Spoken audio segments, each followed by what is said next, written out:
Even Halden knew that was not a reassuring answer. Behind them, another presence entered the room. Soft, silent, old in a way that had nothing to do with age. Shona turned. She had seen her only once before, at a distance, in a setting where no one spoke unless spoken to. Scatha Verdiniel. She did not walk into the room so much as arrive within it, as though attention itself bent subtly around her. Her appearance carried no excess, no ornament meant to impress, and yet nothing about her could be described as ordinary. She was tall, composed with the stillness of something that had never needed to hurry, never needed to doubt. Her skin was pale white, not in a human sense of complexion, but in a way that suggested refinement over eras rather than years. High white elven blood ran through her like something distilled rather than inherited. Her eyes held an unsettling clarity, ancient, observant, and unblinking in their calmness. They did not dart or search, they recognized. As if everything she saw had already been accounted for in some older calculation. There were stories about her, stories that corporate archives treated as mythology, and mythologies that older systems refused to fully classify. In the ancient times, before the silence fractured history, Scatha had been spoken of as something approaching inevitability. A daughter of Morrigan herself. A war-born heir of divine strategy. A figure who did not merely participate in battles, but shaped the conditions under which battles became winnable. She was said to have founded the Valkyries. Not in a mythological way, not as a metaphor, but as a structured order, an elite cleric warriors bound by oath and resonance, originally trained as Morrigan clerics, drawn from the strongest among high elves, with others taken from orcish and dwarven bloodlines when strength demanded it over tradition. They were not merely soldiers. They were coordinated expressions of Scatha's will in the field. Where she stood, they became certainty. Where she moved, war ended before it began. And yet here she was. She was not wearing armor, she was not in a battlefield, but in a corporate facility suspended over a buried god machine.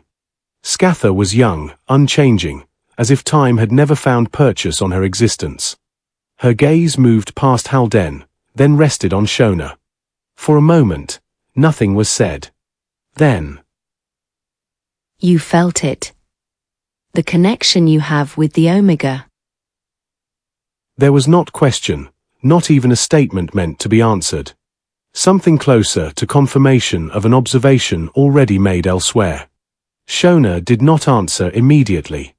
She had felt something, she was certain of that, but words still seemed insufficient. So she only nodded.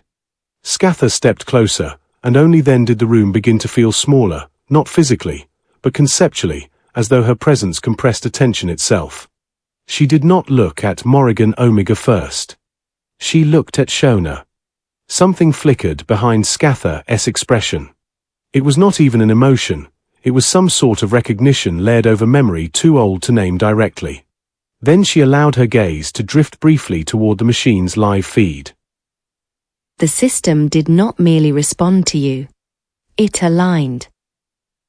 Shona's throat tightened slightly. Yes, like it was adapting to me. Another silence. Deeper this time.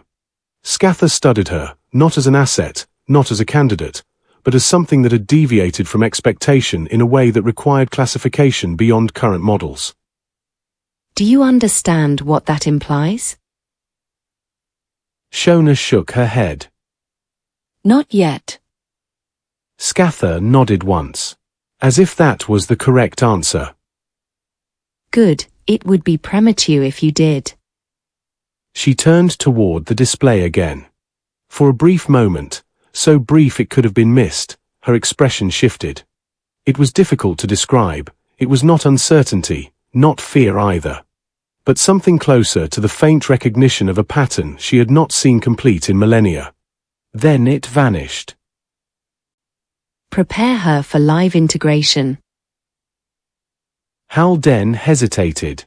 Just enough to be noticed. He realized it and replied then quickly. Understood. Shona remained where she was, eyes fixed on the machine. Far below them, in its sealed chamber, Morrigan Omega remained still. Silent.